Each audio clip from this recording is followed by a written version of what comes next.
everyone. Welcome to another Vitruveo download. I'm Nick Kalyani, and today I don't have my wingman, Zach, with me. So I'm kind of flying solo a little bit. Good to see some familiar faces here in the comments.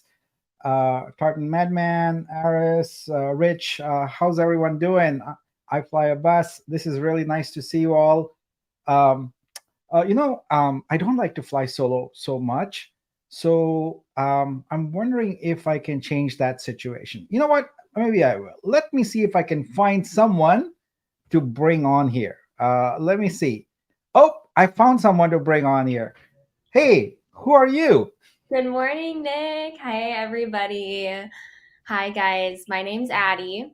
At NFT Addie is my Twitter, so I just put that on there. But yes, you can't be flying solo. You have to have somebody to bring the energy this morning. Welcome everybody to the show. So let me tell people who you are and what you're doing here today.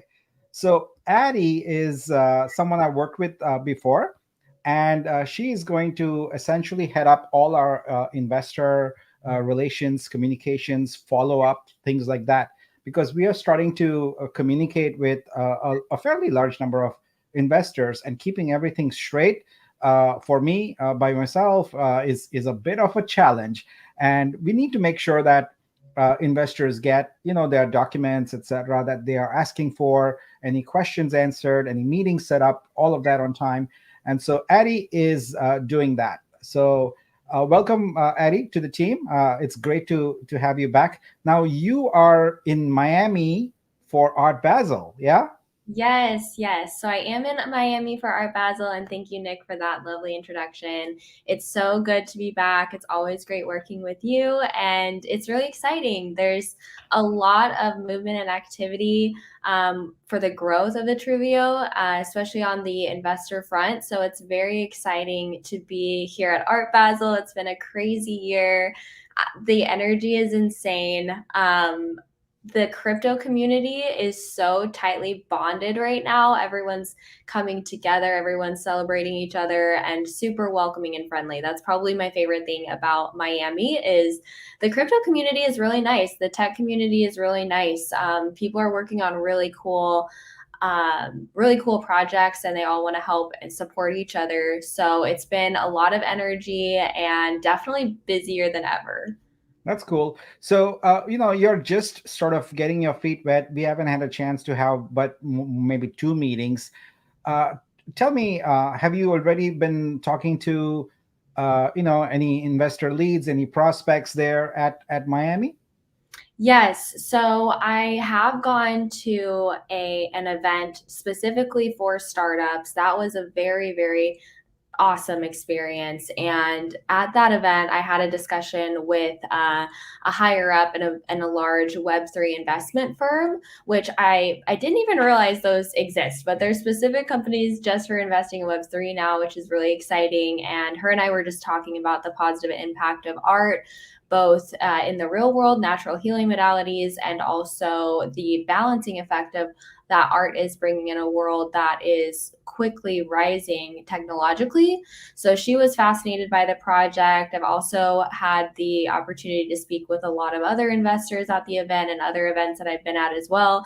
And I would say the main feedback that we're getting right now is just a lot of them are impressed about the size of our community and also how many verticals that we have in helping artists to create an income through art. We have a lot of different irons in the fire, and that's very impressive to investors.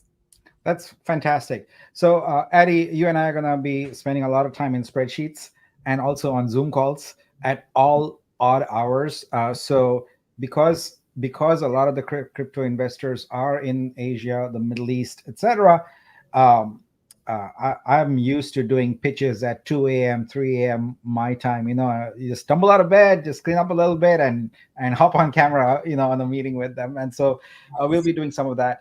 And I also want to let the community know that you're going to be a familiar fixture here on the download to help me sort of run the show a little bit here in the future. So super excited about that. So thanks, Addie. Welcome to the team. Great to have you, and looking forward. kicking ass, and getting this race done. So, Yes. all Thank right, you so much, thanks. Nick. We'll see you back again. Take care. Have a good weekend. Thank All you. right, let's continue here. I'm gonna go ahead and share my screen, and we can get going with this. But before I do want to comment on one thing. I am feeling super optimistic based on all the progress we are having on many different fronts. Everything from the protocol to application development to the feedback from investors, etc., and really the community sentiment also. And I felt I would reflect that by wearing a sunny hoodie today. So that's what my yellow hoodie is about. So my otherwise and Sunny, it's also a shout out to you. So I'm just kidding. It's just Sunny.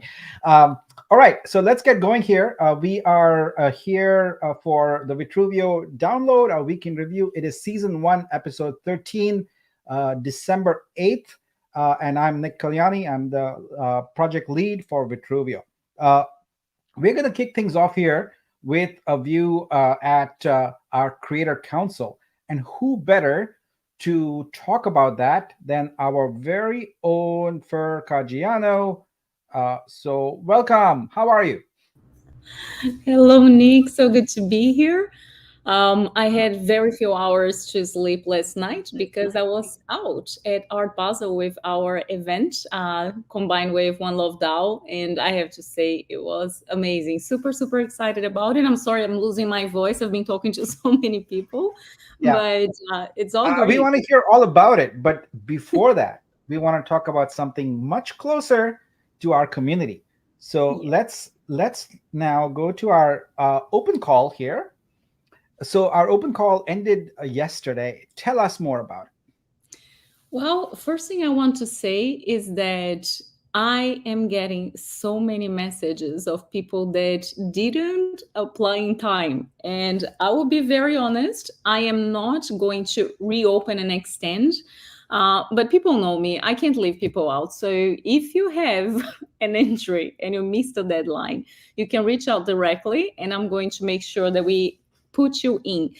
However, you're not going to be able to go on the join curation, so you missed out on that. I don't think it's fair to people to allow other people to join later, but you're going to be able to still enter for the Genesis drop. So I am embracing everyone. I can't not do it.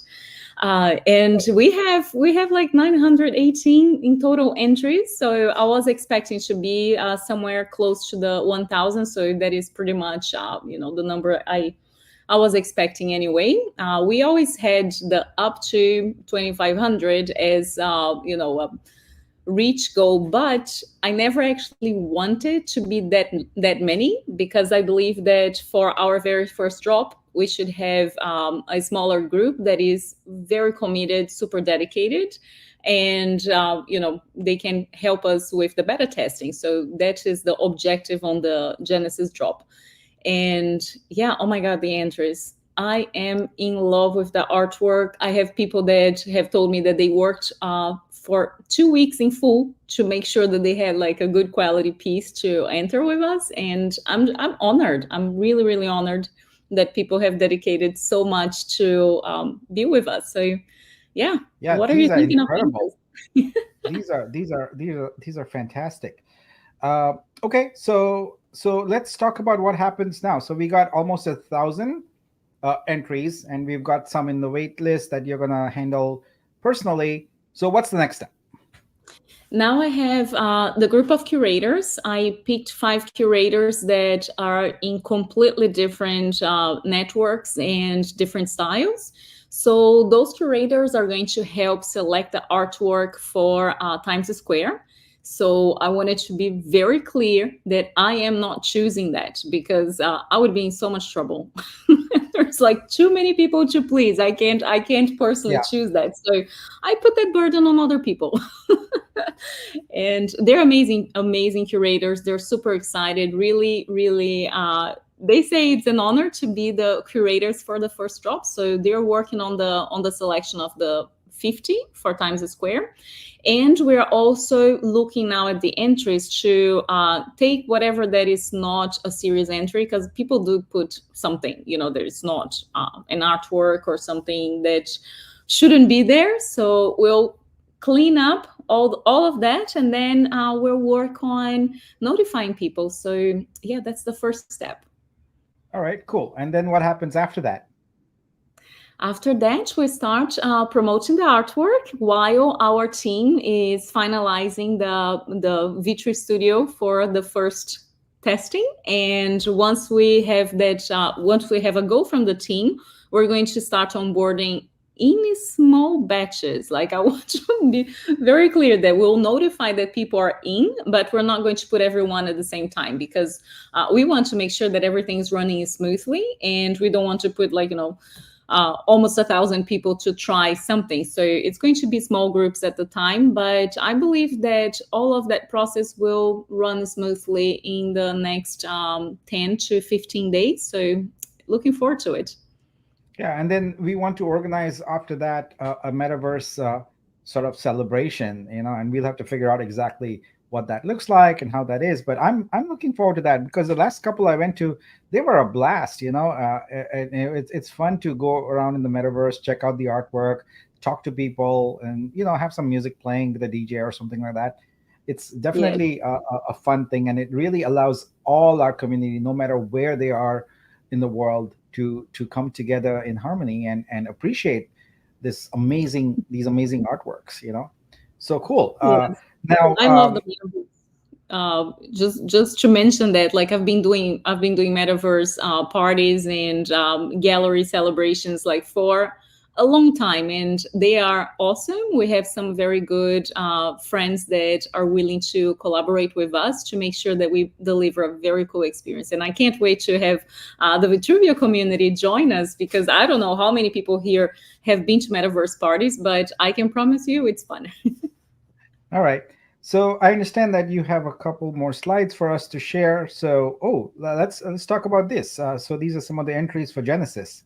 Yes, I picked a few of them just to show the quality, because when we scroll, people don't stop to pay attention.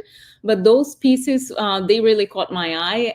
I didn't manage to put one of the animations in there, but we do have a lot of animations as well. And I wanted to show a taste of the quality and the variety. So there's art for all sorts of tastes, and these four, I'm like, you guys will have to fight me for those pieces, because I want them all. Yeah, this one on the right in particular, that's so amazing. It's a blended photographs there. Double exposure.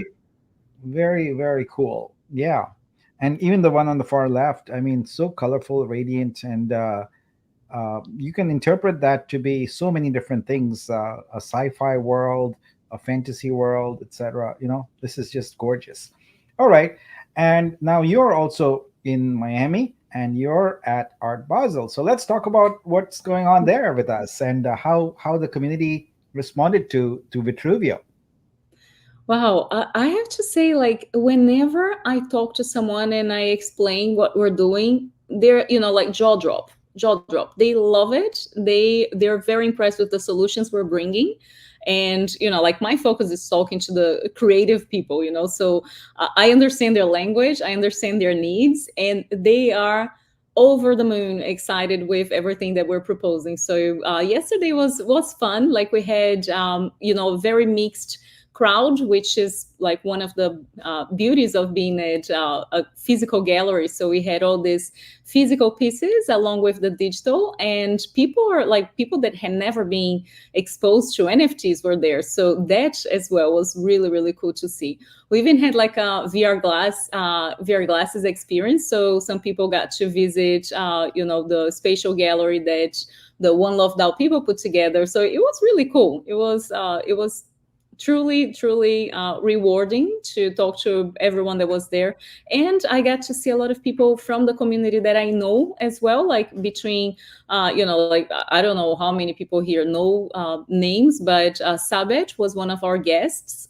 He's a big artist in the community. I've been gifted a physical piece. Actually, he drew Nice. on spot for me. It was very, very sweet. And yeah, we had like a collector that is super cool. He was DJing for us. So he had a DJ table set up outside. It was a fascinating event, and people are super excited. They loved it so much that we were supposed to be there only last night. They asked us to extend. So the setup is there for the whole time of Art Basel, and possibly more. So it's, Fantastic. it was great. Yeah. So That is if great. anyone is in Miami, you make sure that you go visit because it's beautiful. Yeah.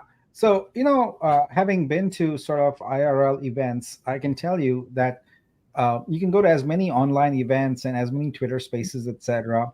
But 10 to 15 minutes IRL is a whole different dynamic, and the impact is so much more meaningful. So I've had sort of the best. I've created the best business contacts, the best friends, and the best actually business deals. In person. So yeah, we live in a remote world. Zoom is rules and all that, but there is still no replacement for in-person interaction, especially when it comes to the creative arts. Yes, agreed. Thanks, Yeah. Nick. Cool. Well, thank you, Fer. Appreciate it. You've got a busy week, busy week ahead with all the curation and all of that. And also, you and I spend so much time every day with the Vitru Studio team. So I'm going to give them people an update on that a little bit here. But that is coming along swimmingly, and I just love the attention to detail, because we are building an enterprise app there, and the team is really really pulling out all the stops to make sure that it's robust and scalable, because we want to get as many artists on there as possible. So it's very exciting.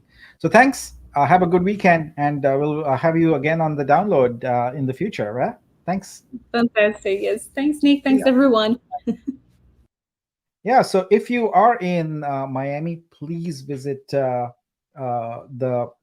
Vitruveo show there.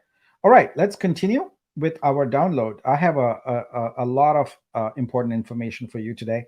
So let's start with our development. So a couple of things. Last week, for the most part, you experienced the Swapper app. The general feedback I got was that it worked very well. I am very happy because I wrote that app. The only thing that's pending there is the validator custom token split. I had to have people open trouble tickets, and I had to manage that separately, and I'm behind on trouble tickets. So I'll catch up. The weekend is for catching up. But I'm very pleased to announce that we now have Poet released in beta. What is Poet? Poet is proof of engagement token. And what I'd like to do today is give you a very brief overview of sort of how it works and how to go about it. So let's do this. Let me, right, let's go here. Let me go full screen on this. Can I go full screen? There we go. All right. So a Poet essentially allows you to create engagement tokens. It's similar to POAP that you might have experienced on Ethereum, etc. So I have a throwaway email I use in Gmail. I'm going to log in with that. And what that's going to do is give me a one-time token. So let me go find that. Or you know what? I shouldn't have maximized this. So I'll move this out of the way and come back to it. So let's go here.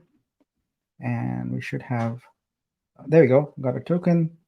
So let's copy that and then bring this back here. Whoops. All right, so paste that in.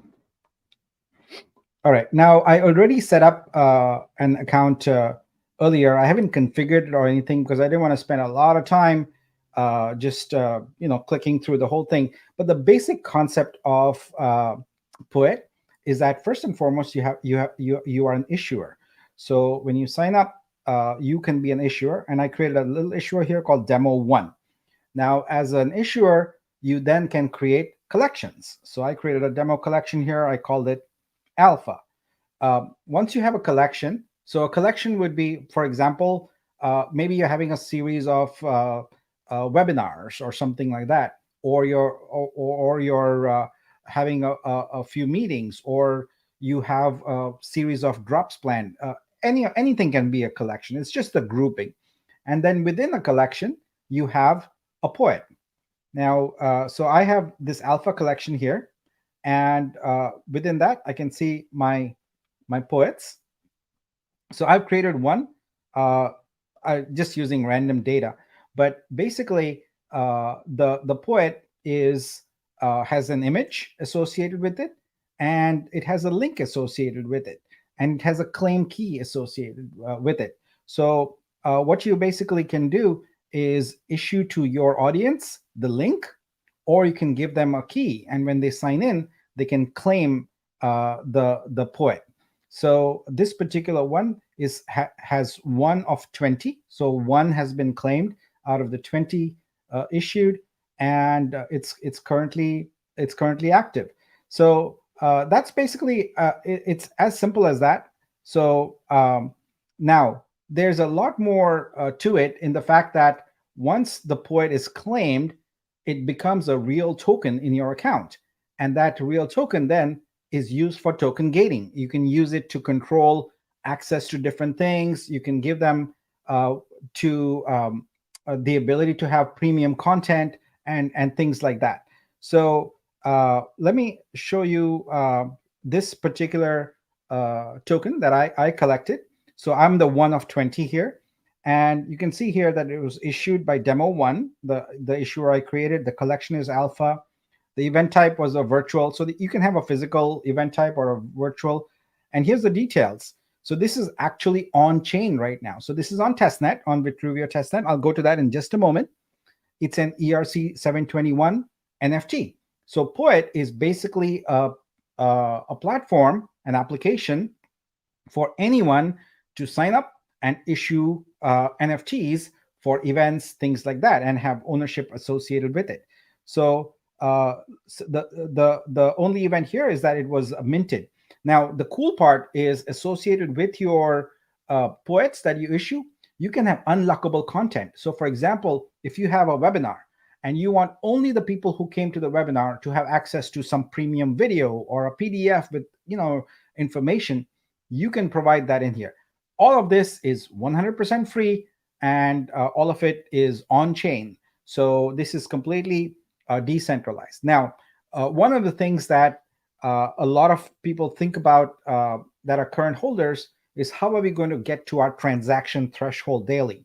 Well, this is one of those apps that makes that really possible, because if you think about communities, etc., like Fer is going to issue poets to all these artists, so they're going to come, they're going to claim, etc. So think about that multiplied by 1,000 or 10,000 different communities issuing different poets for different things to hundreds of thousands of people. We intend to have this very popular in academia also, where you complete a course, you get a poet token. You complete the next course, you get another one, and so on and so forth. So for e-learning, etc., these are really great activities, great ways to track people's progress.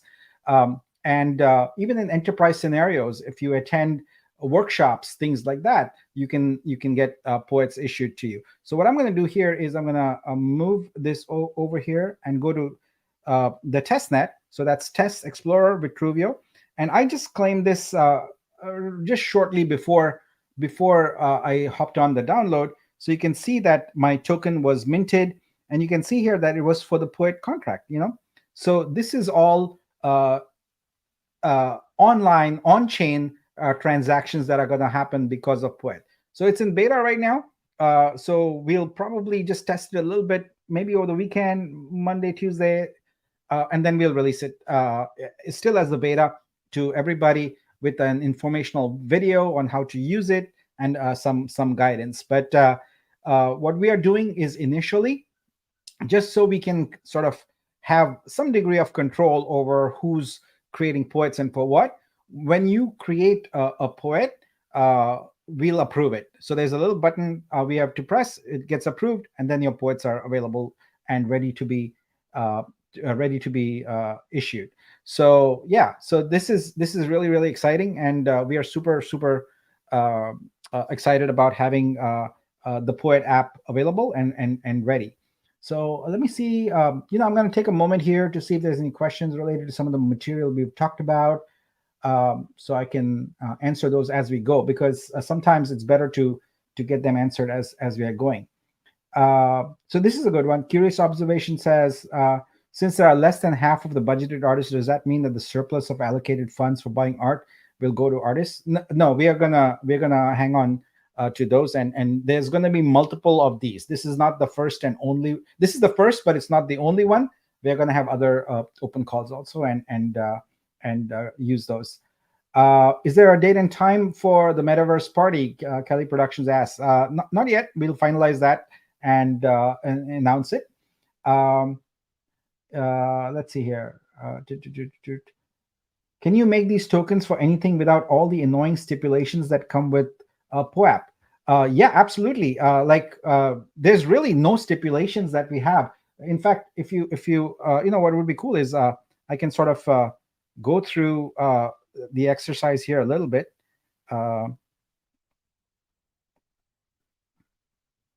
So for example, I am an issuer. If I want to create a Poet drop, it's as simple as this.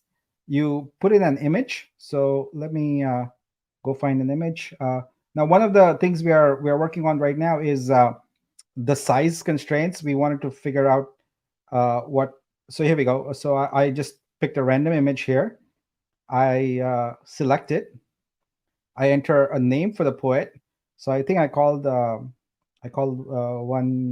Let's call this webinar or something like that. Webinar 1. So a webinar about Poet. Then you choose a collection. I have one collection. I choose next. I select the blockchain. So here's Vitruveo. Let me zoom that in a bit so you can see better. So we only have one blockchain that's here, but in the event we decide later to add multiple chains, we'll have that. What's the supply going to be? So the supply could be anything. So let's say 100. What's the start date? So I'm just going to put today. Okay, great. Does this drop have an end date? So you can constrain the date if you want. Otherwise, you leave it alone. Is there any unlockable content? So if you choose that, then you can provide an MP4 video or a PDF that you want to have available, and then you hit submit, and then it does its thing. And a little while later, you now have the ability to start issuing Poets. Now, this was created and is under review. So if I go to it right now, you will see that it says pending. So somewhere here, I have a browser where I can approve this. So give me a second here. I'm going to find it and do it. There we go.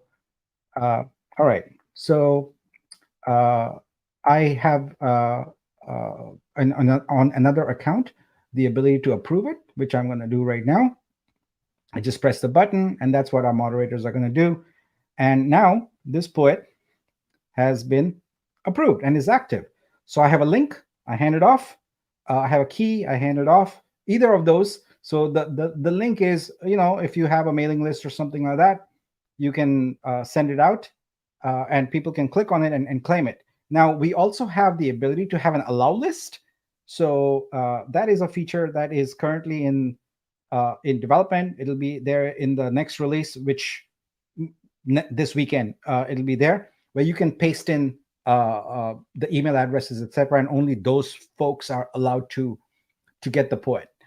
So yeah, if you want to make it selective, but right now it's a general purpose, so anyone can come and claim, and as soon as they're done, they're gone. But these are on-chain tokens, and we have also created the Discord code where you can use Poets to essentially gate access to certain Discord channels. So this will be very useful for communities where they can issue Poets to people who attend an event or something like that, or it doesn't have to be an event necessarily. It could be anything. And then if they hold that in their wallet, they are able to to gain access to a resource. So hopefully you saw that was very, very straightforward and simple. It didn't require a lot of jumping through hoops or anything like that. Answer a few questions, create a poet, and it's set.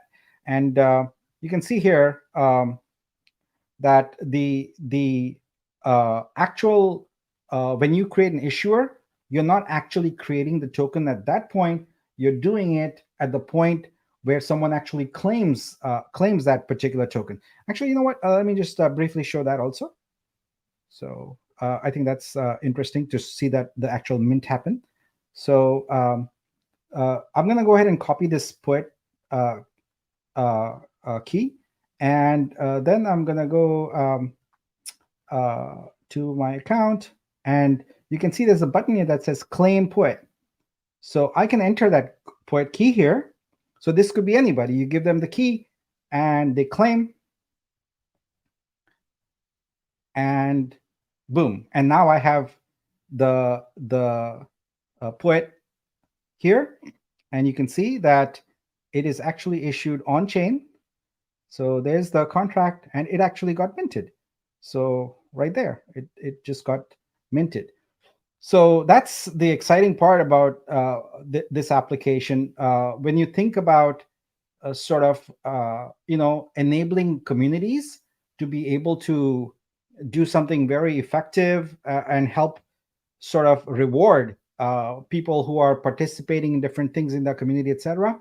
This is really, really useful. But from our perspective, if you think about rebasing, this is the key, or one of the keys. I mean, we have many different ways, but to the extent we can get lots of communities using Poet, the transaction goal is super simple at that point. It's very easy, and we would be able to get the transaction volume that's needed. Remember, our transaction goals are set up to encourage the ecosystem activity, right? So this is ecosystem activity. So that's where it becomes really the formula and the algorithm we have starts taking root. We have more activity, we have more people using the platform, we have a rebase, and things work out quite well. So all right, so that is Poet, and we are now in the process of working on Nexus and Vitru Studio. So that's wrapping up pretty quickly. We're just putting the finishing touches on the smart contracts, etc. But Vitru Studio, that's the app that the creators will use in order to onboard and list their artworks. So essentially, what we are doing is we are creating the first version of Vitru Studio that when the creators log in, they go through a task list they have to complete, where they create the account, they upload their art, they sign their art, and Vitru Studio is going to be a total shift from everything people have seen in the world of NFT art to date on Ethereum, Solana, Tezos, you name it. And it is going to be a great example of how we use standards, because in there, in the very first release, we are going to have all these standards that I'm about to list. We are going to have the W3C verifiable credentials standard. That's for the creator themselves and their account. We are going to have the linked art metadata standard. That's for the artwork. So that's the standard used by museums and top galleries, etc., for their artwork. The next thing is we are going to use it's called the C2PA, the content provenance and authenticity initiative standard, in order for the creators to sign their media files to cryptographically prove that they created them. And last but not the least, they will be able to create a license that conforms to the Creative Commons standard of licensing. And speaking of that, we are working also with our in-house counsel, Jamelia, in order to create a very flexible but enforceable license sort of terms of service and license agreement. Because what we want to do is make sure that we are prepared and have within our blockchain and with to the creators a communication regarding DMCA. So DMCA takedowns specifically. As many of you might be familiar, the Digital Millennium Communications Act, I believe, is what DMCA is. Uh, a copyright owner or copyright holder can issue a takedown, and if you have the capability, the technical capability to take down, and you don't, then you're subject to fines for each violation. We obviously don't want those. So while we are decentralized, the fact remains that a creator can go and take it down. And we do need to have the ability to deactivate things when we know that they're obviously, theft or maybe they're illegal.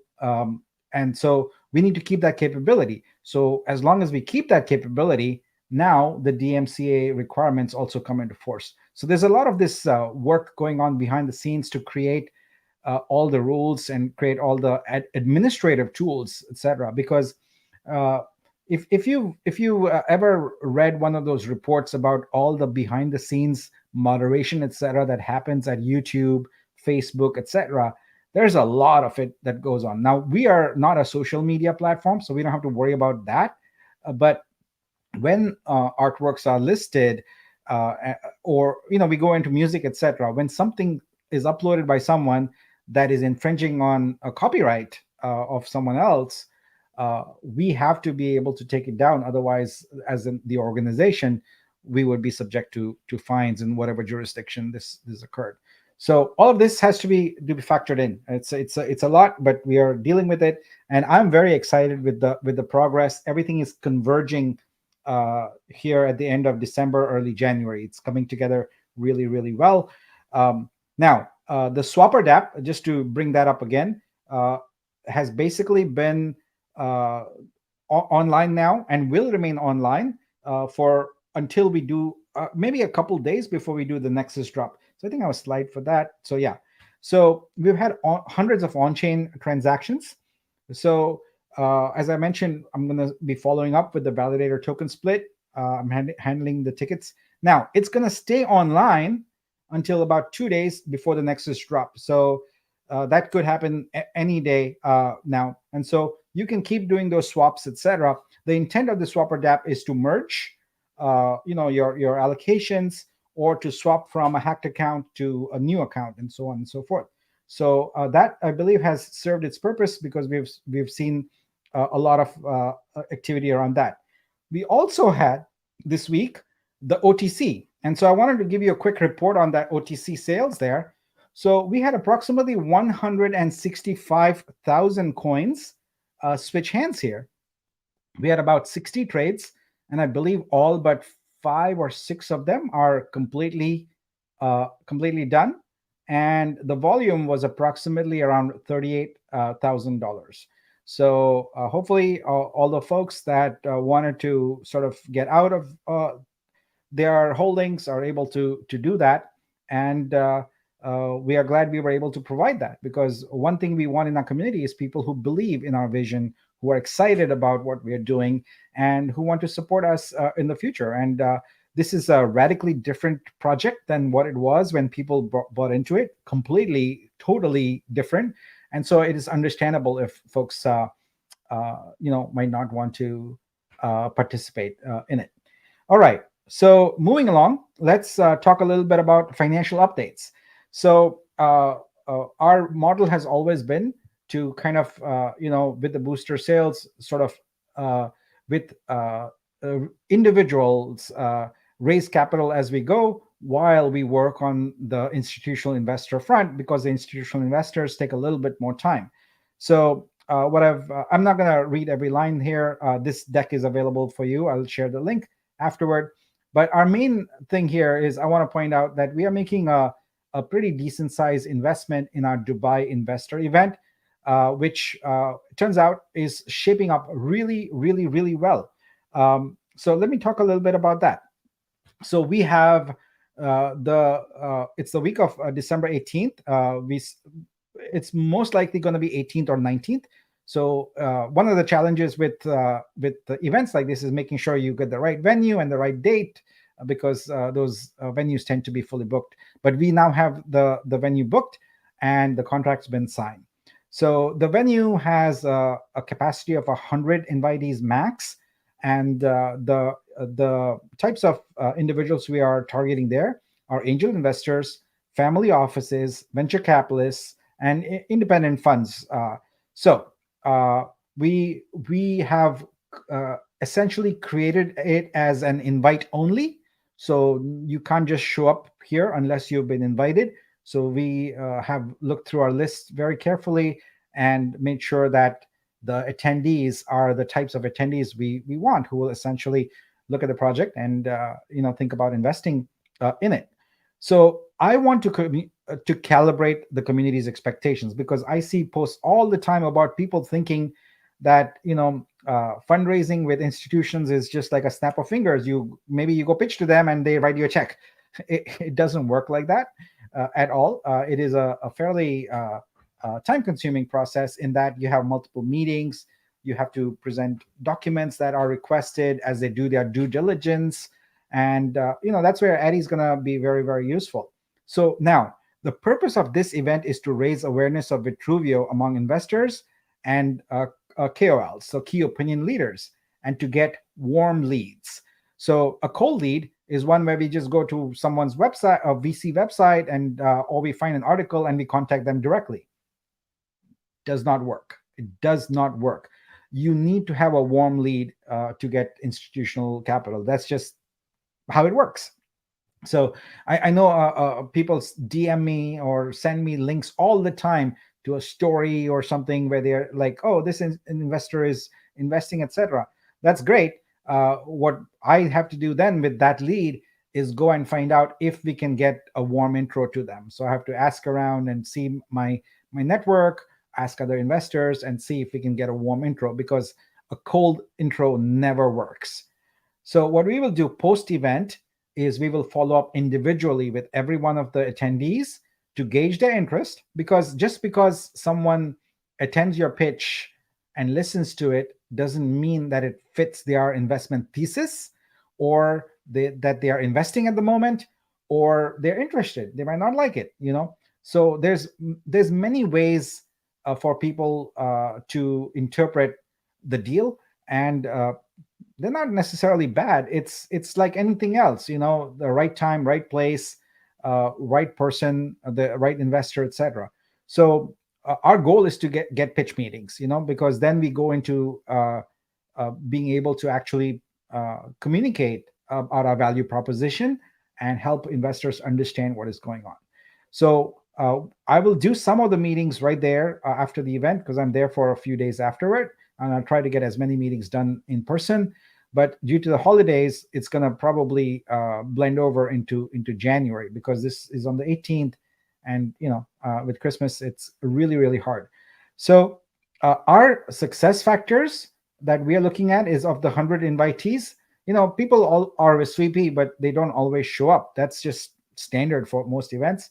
So we are targeting 70 plus attendees, and of those, we want to get around 15 to 20 pitch meetings. So if we can do that, then I think that the event will be a success for us, and we'll be able to get the needle moving on that. Now, we're already talking to quite a few investors and making progress, but as I hinted last week, there's a couple of impediments to moving forward. And today, I want to spend a fair bit of time talking about something really, really important about how we are going to get and overcome those impediments. All right, so let's go into that. So but first, a sip of chai. All right, so there's, for the investors we are talking to, and also the tokenomics experts who are helping us with the exchange listings, they have significant concerns on two fronts. The first one is about the selling pressure of 2 million coins starting month 7, because pretty much a significant amount vests by then, and you have all these coins coming on the market, and there's a lot of sell pressure. The next big concern is the uniqueness of our cap table in that there is a 40% allocation for OG holders. So my job is to remedy that so that investors can get past that. Investment, raising capital is a lot like traditional sales. It's about overcoming objections, So these are the two objections that I've encountered. Now, we overcome them doesn't mean that it necessarily immediately means, people will invest. But the folks who list on exchanges, who talk to these crypto investors regularly, cite that these are red flags, and we need to remedy them. So I have developed a two-part solution for the problem.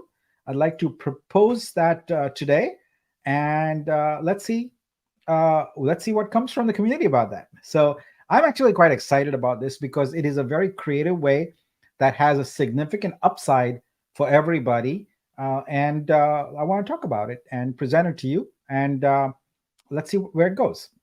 So the first thing I want to show you here is the current Vitruveo Cap Table, right? So this is in the Genesis allocation spreadsheet, and it's pretty straightforward. So you can see here, I see comments like, Aris, you're saying I'm nervous. No, you shouldn't be nervous at all. This is all good. This is all very, very good. And I'm trying to solve problems here, right? And every time there's a problem, you got to think about it and think about how can you solve it while keeping everyone happy, right? That's the challenge, is how do you keep everyone happy? So that's what I'm trying to do here. All right. So the challenge we have here is that OG's row that has 21.9 million tokens, which contributes mostly to that 40% row. So what we're trying to do is get that 40% row reduced, to somewhere in the 20s. Ideally, it would be 20%, but maybe somewhere there. So how do we deal with that? Well, I have thought about it quite a bit and come up with this proposal. What I'd like to use is the fact that we have a DEX token named Vitruveo that is available for us to do some interesting tokenomics with. So my two-part solution consists first of part one, to amend the Vitru, it should say Vitruveo there. Sorry, I made a typo there. Vitruveo Cap Table. So what I'd like to propose is that the Vitruveo investors have 15 million coins there, and Vitru investors, there are 11 million that we basically half. If you look at this here, 11 million is roughly half the row there. That's so if you round it up to 22 million, the second row of OGs, that's 11 million. So I'd like to bring those over to the Vitruveo Cap Table. But why would you do that? You wouldn't do that unless there was a really, really good incentive. So what I'm basically proposing is swapping 50% of OG allocation from Vitru to Vitruveo and revising the Vitruveo Cap Table for this. What is the incentive? Well, the Vitruveo token is on the DEX that we are building, and what I'm proposing is that the DEX trading fee, which will be 0.30% for every trade, the Vitruveo stakers, so we'll talk about that in just a moment, get 0.05% of that in perpetuity. So you have the ability to earn income from the DEX by swapping your tokens over. Now, how would that work? Well, so here are the choices for the Vitru holders, right? And by the way, what I'm talking about here is a proposal. You're going to hear shortly about how it'll go through the Senate, etc. The first thing is you do nothing. So I know that a large number of folks who are holders are not active in the community, etc., but there are people who are active. So if you do nothing, then 50% of your holdings will be automatically swapped to Vitruveo, all right? Because here's the thing, we have to reduce that number. We have no choice. We have to do it because we are getting pushback from investors and we need to raise capital. So it's not a nice to have thing. We have to do it.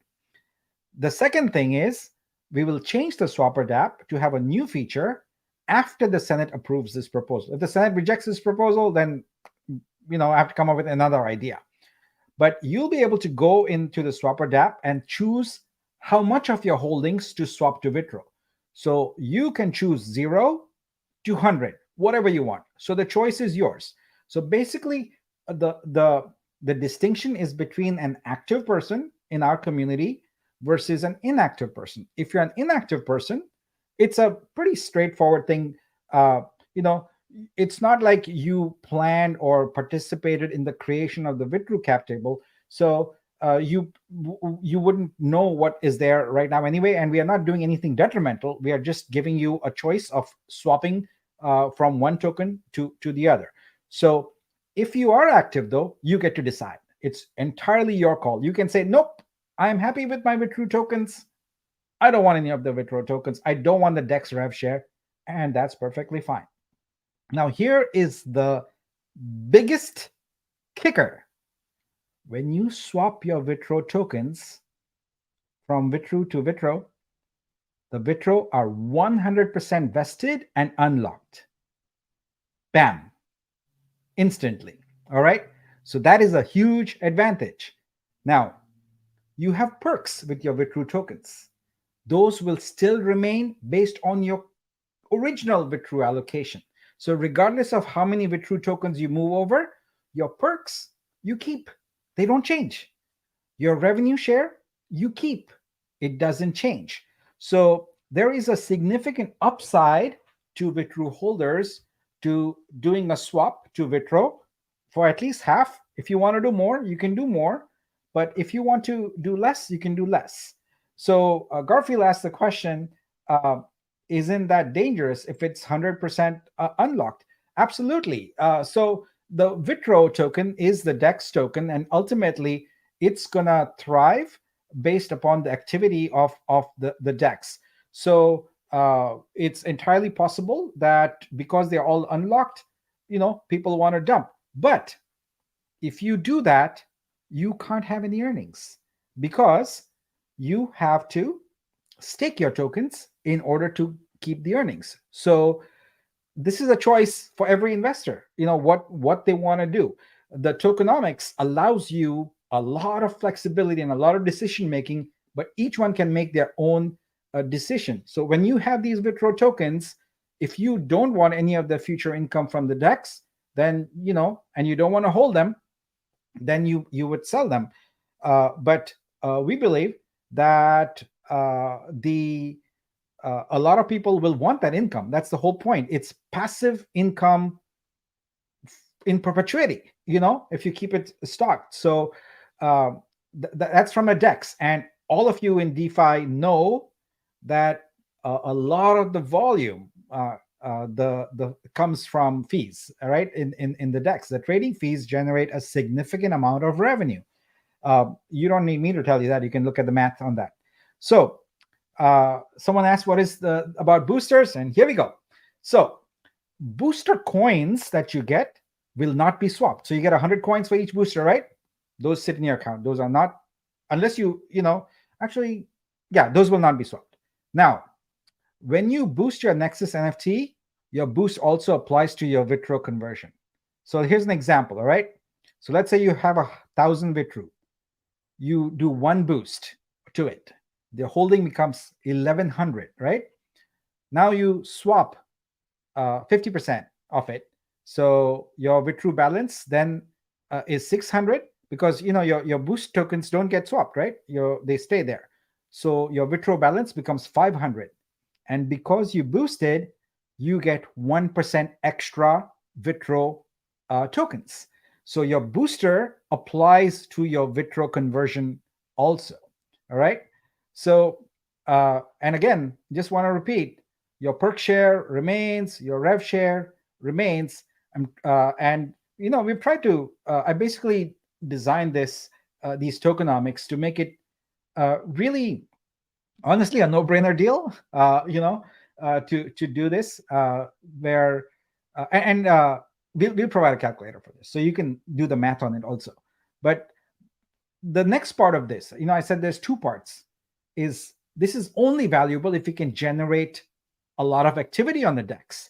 Now, we can't just hope and pray that people will come to the DEX and, create tokens. We are going to incentivize them to do it.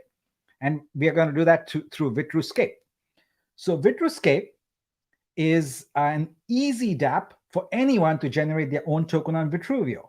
Specifically, though, we are going to target and market and encourage all art communities, such as galleries, museums, foundations, to create a token for their community, their artists, their collectors, their curators, their patrons.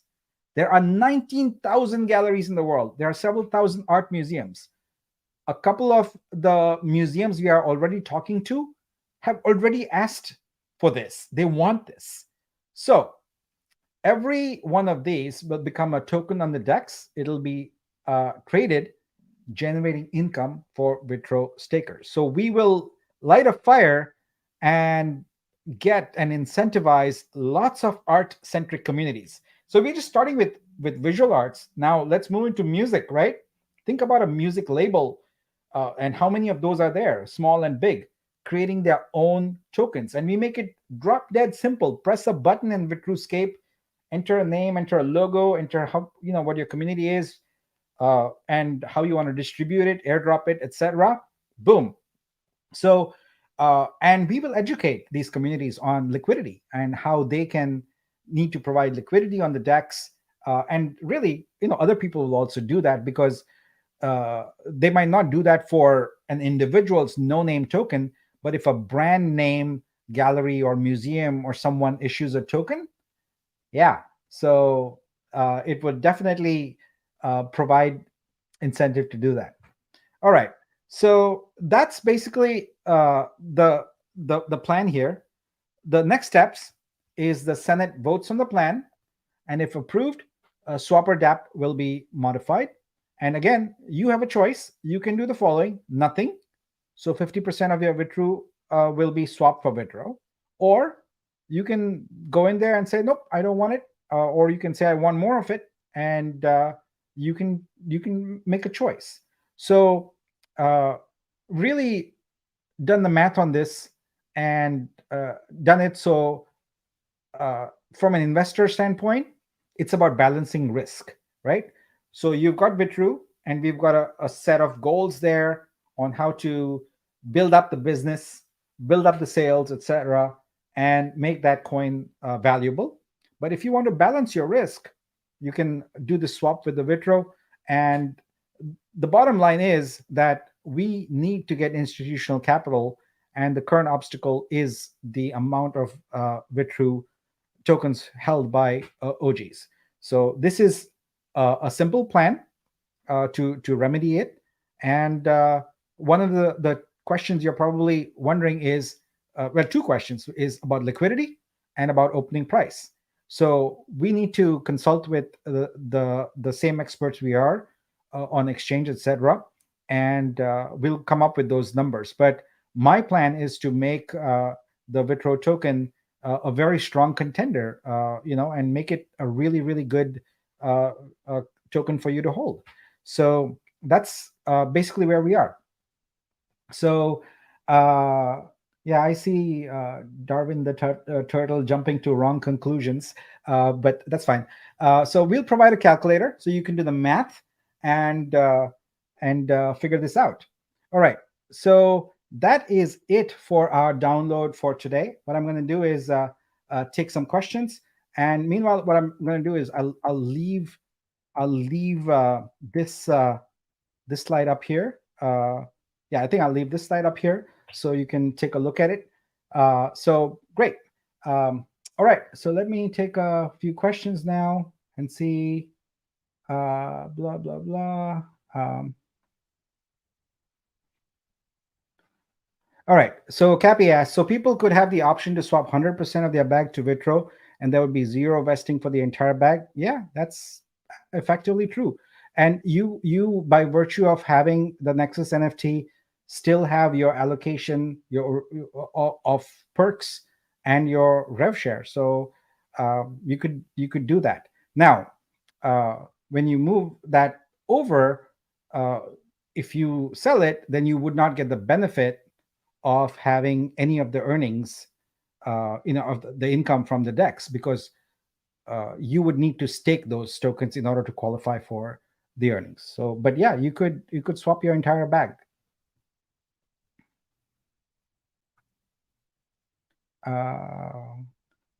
Who's making the Vitru calculator? Um, I'll work with the team to do it, but mostly I will build it out. It's pretty straightforward. Wow, this is fantastic. I need to do the math, but in first sight, it's a great opportunity. I really worked hard to make this attractive because at the end of the day, we need to raise capital, and I have to remove every obstacle there is for progress in there. And right now, that large sort of allocation there is an obstacle. So we're going to do this. So this looks good so far. Thanks, Garfield. Yes, yeah. And we'll have, we'll have obviously more feedback in the Discord, etc. And but again, first thing is this goes to the Senate. Let's see if we can get it approved. All right. So we have, if I submit work on the blockchain, do I still need to register the work for copyright with Library of Congress? Yeah. Thanks, Victor, for that question.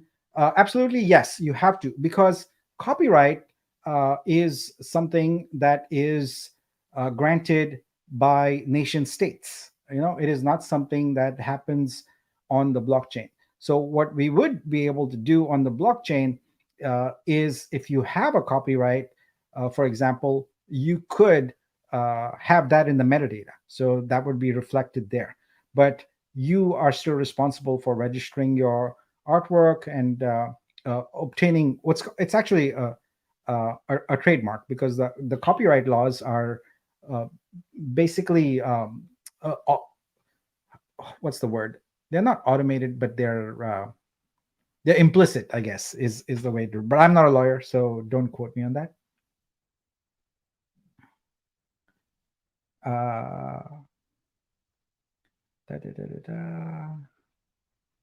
All right, so let's see. What will be the launch price for Vitru?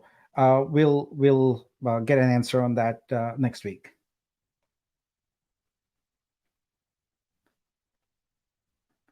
Is there different benefits for buying 7 boosters at once versus buying 7 boosters over time? Yes. So if you buy 7 boosters at once, you're considered an early bird, and you are eligible for a special 5% pool of rev share that is set up. And I believe there's only about 280 people or so in there right now, maybe a little less, a little more, something like that. So you would still qualify for that. It's a cap of 1,000 that's there. So all right. Okay, let's see here. Before we vote on this, shouldn't we have some assurances that VC will actually invest in this blockchain? Well, I don't know how you would go about doing that. The assurance is that they make the investment, right? No VC is going to say, oh yeah, if you do this, then I will invest. It doesn't work that way. And what we are doing here is, again, as I mentioned, for those people who are active, you have a choice, right? You can just say, no, I don't want to do it, and it's fine. But it does allow us to effectively achieve the goal of removing what is a blocker right now. But it is not detrimental at all, and hopefully, an incentive for people. But because you can completely opt out of it, it's not. I feel it's a safe thing to do.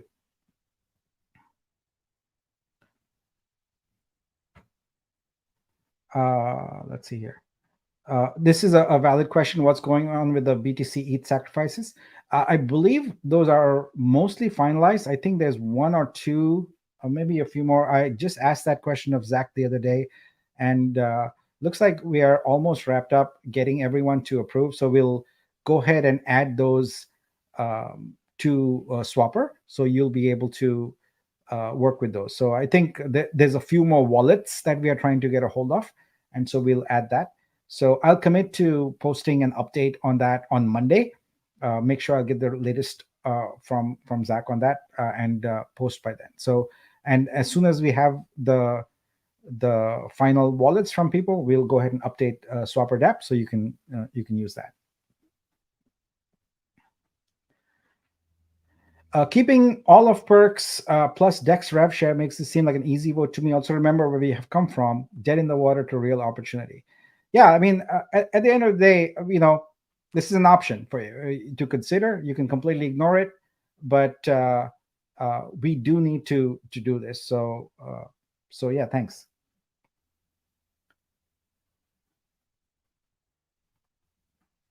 So how does the Vitru plan affect Super Booster and OG Vitru allocations value, if at all? Yeah, so there's the Super Booster allocation will we haven't had many purchases. I believe we've had one Super Booster allocation. So we'll look at what that needs to be, and that'll come from the DAO share. So the Vitru investors, that's what the UXI thing is. So your actual tokens would have been 300,000.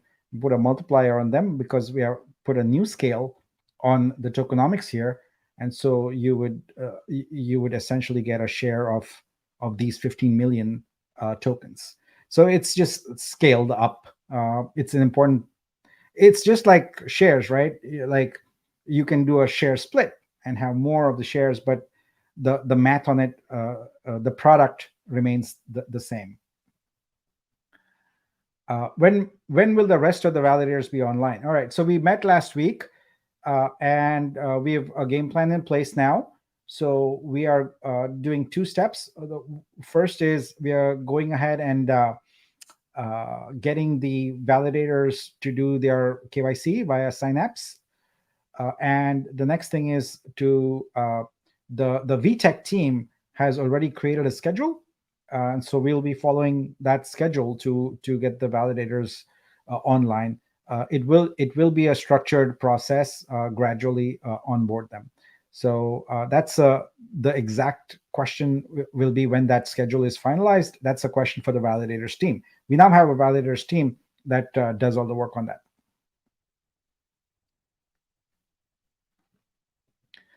Are you able to go back to the investors that were showing concerns and see if this proposal satisfies them? Yeah, absolutely. In fact, I already run it by them, and it ultimately their concern is the Vitruveo Cap Table. That's what they are investing in, and so to be able to reduce that, however we do it, is good. So there's a secondary concern there that maybe people didn't even pay attention to it. So let me just bring that up here to kind of show you what is going on there. So if you look at this number here, this treasury number, 15%, right? So the tokens that go out of here are going to be added back in here. So our total doesn't change. Why is that beneficial? Because then it now puts, and this is what investors are really thinking about, is long term.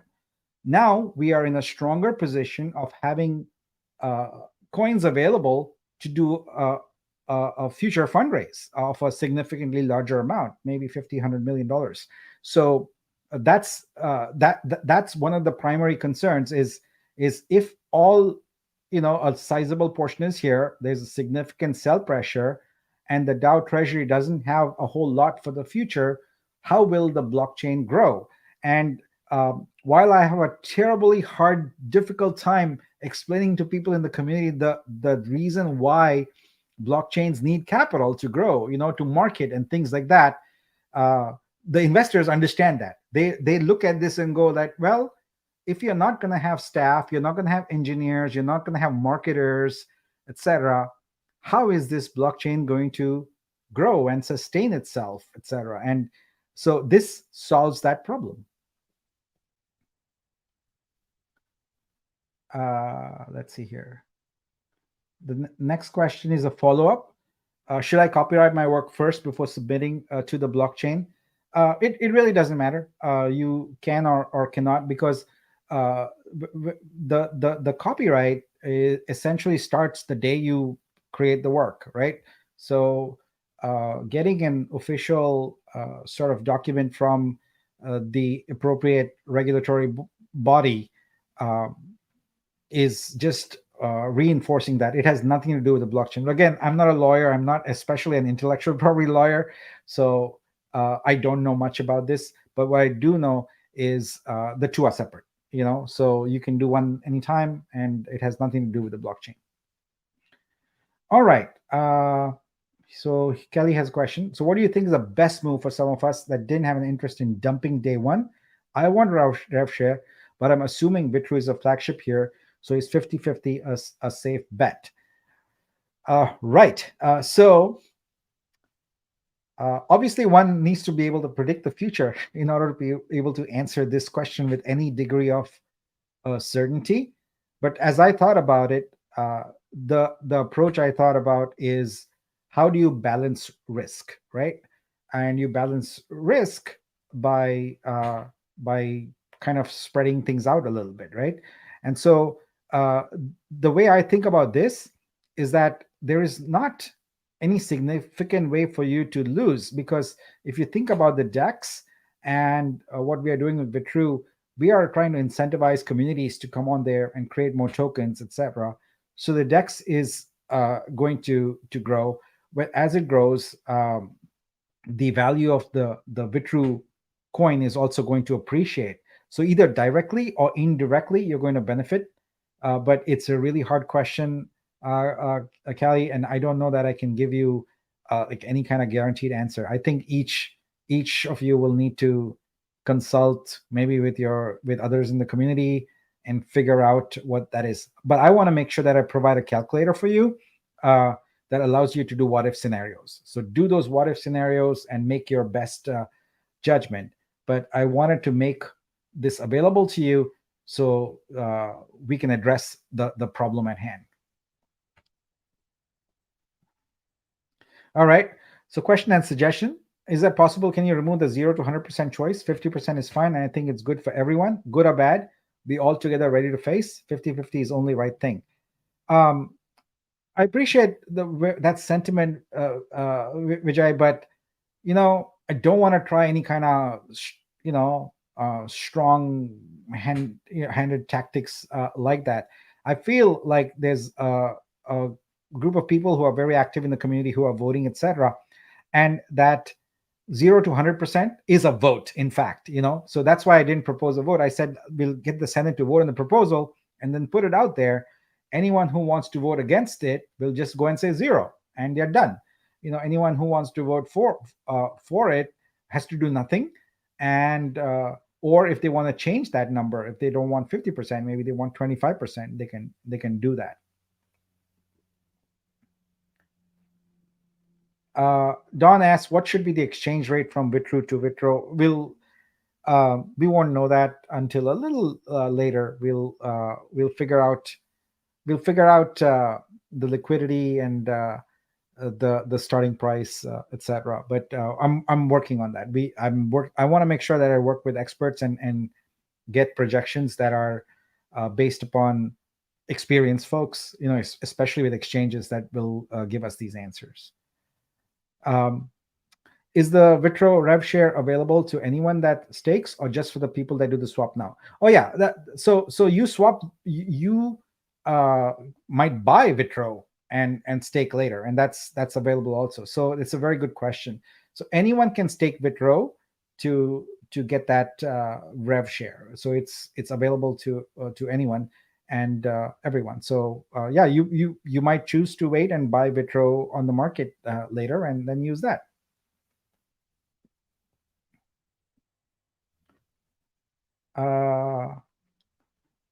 Is the 250 million max supply being kept intact? Yeah, nothing changes with the circulating supply or the rebasing or anything with the Vitru. All we are doing is moving numbers from one row to another row and giving the people who were affected in the outgoing row the ability to get Vitru tokens.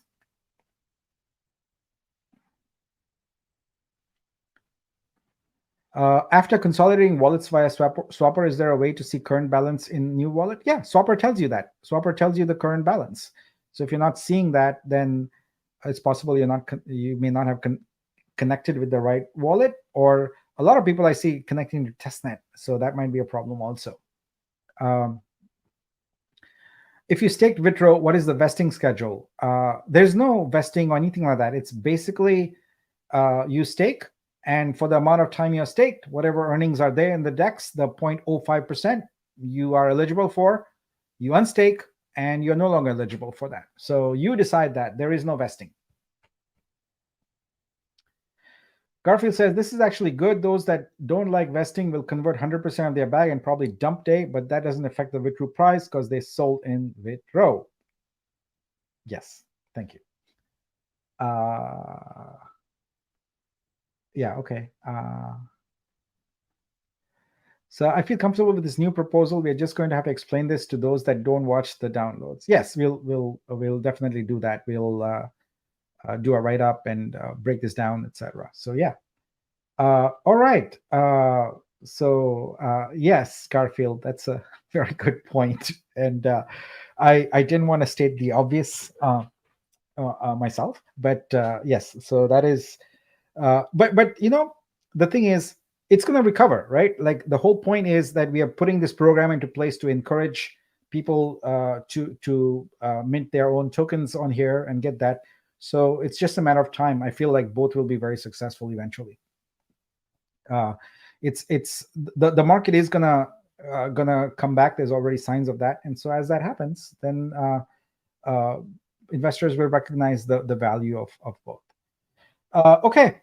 I think that is it for today. So what I'm going to do in terms of next steps is call a meeting of the Senate. Actually, we don't have a voting mechanism yet. So what I might do is put like a transaction of $1 out there in the multi-sig and let the Senate know that if they sign that, then they're basically voting for this proposal. So that will be sort of our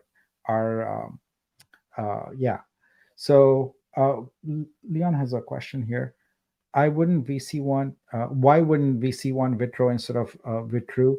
Well, we're not offering it to them, but if they do want it at some point, as soon as we are active here, people can go buy it.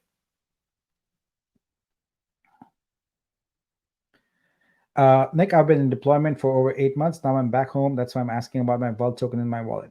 Apex, first of all, thank you very, very much for your service. I really appreciate that.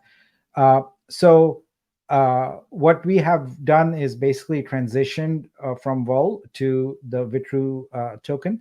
And right now, if you go to the Swapper DApp, which is at swapper. It's pinned in there, but it's swapper.vitruveo.xyz. If you connect with the same wallet that you used, you will be able to see your coins in there. And we are a very short period away from issuing NFTs to everyone and actually being able to have the Vitru coins in your actual wallet so you can use them freely. This is Bernard makes a very good observation. So Vitru can be listed on exchange immediately since it doesn't rebase. That is absolutely correct. It is a standard ERC20 compatible token, and so it can be listed immediately. Also, I might have mentioned it, but maybe not. I'll just clarify. The Vitru token, we are creating a wrap version of it. So that's what's going to be listed on the exchange, because it is not possible to list the Vitru token directly. It's a rebasing token. The exchanges told us that it would take anywhere from a month to 2 months to do the integration, whereas an ERC20 type token, they can list in an afternoon. So yeah. So this is the challenge with the wrapped Vitru is we got to make sure that the rebase computations work out correctly. So that's something we are working on right now. Yeah. So future sub asks, like, will super boosters still be splitting that? Yeah. So in my haste today, I didn't include that row, but I'll make sure that I go back and do that. So I'll split the DAO out. Instead of 4 million, it'll say 3 million, and we'll put back that super boosters line so it doesn't change anything else. But thank you for reminding me of that. All right, I think that is it. We're gonna call it a show here, done. And thanks everyone. So I realized that this makes the tokenomics on it a little complicated, and we'll have a calculator where you can easily go plug in. And I'm not talking about a spreadsheet, I'm talking about an app. So we'll work on that and get it going. And before I go, like, this is the last question I saw. Is it possible we can get pros and cons for both Vitru and Vitru with percent wise in the Discord? Yeah. So we'll do that. That's a great suggestion. So with that, I'm out. Thank you, everyone. Appreciate all your support. Next big thing here is our Dubai event. We are really looking at that as a significant way to raise capital. And we are already talking to other investors also, which I think you will hear about as those decisions come to the forefront. But I can tell you this: I am supremely confident about the success of this project. I do not see us not able to raise capital. Let me just put it that way. All right. Thanks a lot, and have a good weekend.